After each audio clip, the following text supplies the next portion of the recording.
जमीन पर सबसे पहला मस्जिद बनाने वाला कौन था? क्या यह मस्जिदुल हराम थी? कोई और जगह? आइए जानते हैं। रवायात के मुताबिक सबसे पहली मस्जिद जो जमीन पर बनाई गई वो मस्जिदुल हराम थी, जिसे हजरत आदम अलैहिस्सलाम ने अल्लाह के हुक्म से तामीर किया।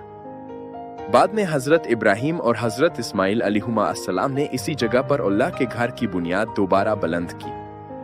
यही वो जगह है जहां से तौहीद का पैगाम दुनिया भर में फैला।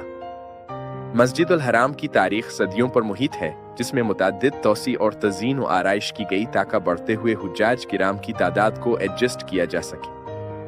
आज मस्जिदुल हराम दुनिया की सबसे बड़ी मस्जिद है, जो लाखों नमाजियों को एक साथ इबादत करने की गुंजाइश फराहम करती है।